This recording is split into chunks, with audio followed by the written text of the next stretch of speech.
Hello everyone! Today's video is all about 5 tips to stop overspending money. Now we all know that money doesn't grow on trees, right? But sometimes we behave as if it does. We buy things we don't really need, we go out more than we can afford, and before we know it, we're in debt. This is where the importance of budgeting and frugality comes into play. You see, being frugal isn't about depriving yourself of everything fun and good in life. It's about making smart decisions with your money. It's about knowing when to spend, when to save, and when to invest. And the first step to becoming frugal is setting a budget. Why set a budget, you ask?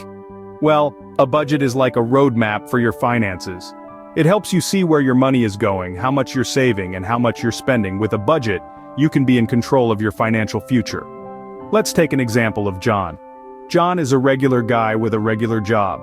He used to live paycheck to paycheck, always wondering where his money went at the end of the month. Then, he decided to make a change. He set a budget. He started tracking his income and expenses. He cut down on unnecessary spending. He started saving a little every month. And guess what? In a year, John was saving around $100 a month. That's $1,200 in a year. Just by setting a budget and sticking to it, John was able to stop overspending and start saving. So our first tip is set a budget. Remember, a journey of 1,000 miles begins with a single step. And moving on to our second tip, avoid impulse purchases. Impulse purchases, we've all been there.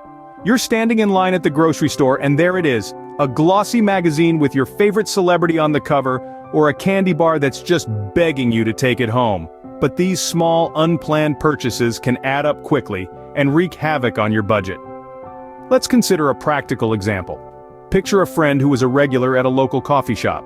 Every morning, like clockwork, they would swing by and pick up a large latte, setting them back about $5 each time. It was a part of their morning routine, and they didn't think much of it.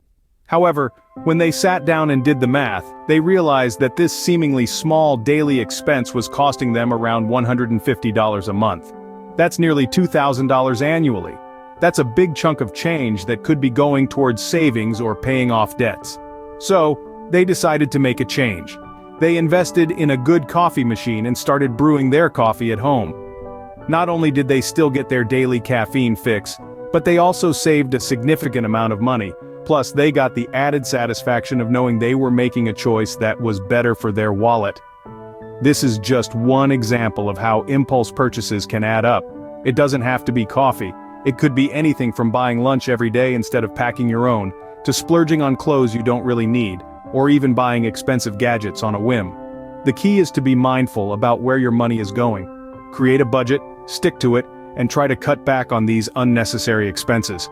It might require a bit of discipline and some changes to your habits, but the payoff can be substantial. So the second tip is, avoid impulse purchases. Small changes can make a big difference. Our third tip is, use cash instead of credit cards. Now this might seem a bit old-fashioned in our world of digital transactions, but trust me, it's a game changer. You see, when you're using plastic, it's easy to lose track of how much you're actually spending. A swipe here, a tap there, and before you know it, you've spent way more than you intended. But when you use cash, you feel each and every dollar leaving your hand.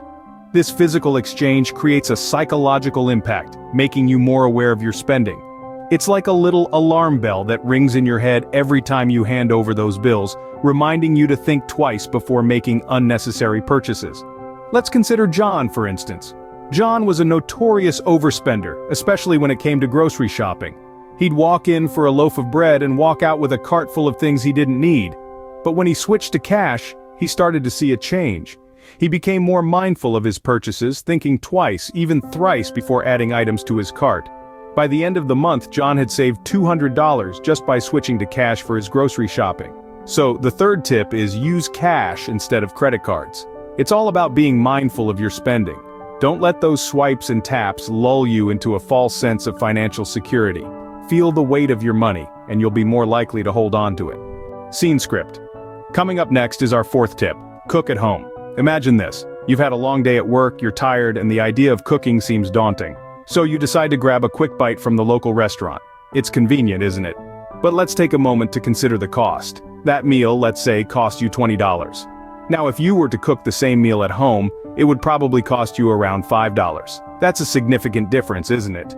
Now let's consider you do this 3 times a week. That's $60 a week, $240 a month, and a whopping $2,880 a year on restaurant meals alone. But what if you decided to make a change? Let's look at John.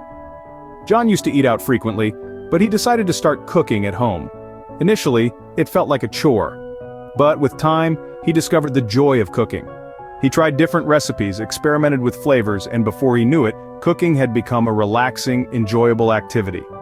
And guess what? He started saving around $300 a month. That's $3,600 a year. So cooking at home isn't just about the money, it's about taking control of your diet, knowing what goes into your food and enjoying the process. And of course, the savings are a sweet bonus. So, the 4th tip is cook at home. Not only is it healthier, but it's also lighter on the wallet. And finally, our 5th tip. Plan your purchases in advance. Now this might seem like a no-brainer, but you'd be surprised at how many of us make impulsive purchases, often buying things we don't need or could get cheaper elsewhere. But when you plan your purchases ahead of time, you're not just avoiding unnecessary spending, you're also giving yourself the opportunity to figure out the most cost-effective way to make those purchases. Let's take the example of a person who realized that they were spending a significant amount on their monthly groceries. They decided to plan their meals for the entire month and list down all the necessary ingredients. This allowed them to buy in bulk, which is often cheaper than buying smaller quantities. By doing this, they were able to save over $100 in a month. That's $1,200 in a year. Just imagine what you could do with that extra money. So our final tip is plan your purchases in advance. Remember, failing to plan is planning to fail. It's not about depriving yourself of the things you want, but rather about making smart decisions that will help you save money and secure your future. Now that we've shared these tips, we'd love to hear from you. What's one step you're going to take to stop overspending money? Maybe you'll start by planning your meals, or perhaps you'll decide to start tracking your expenses.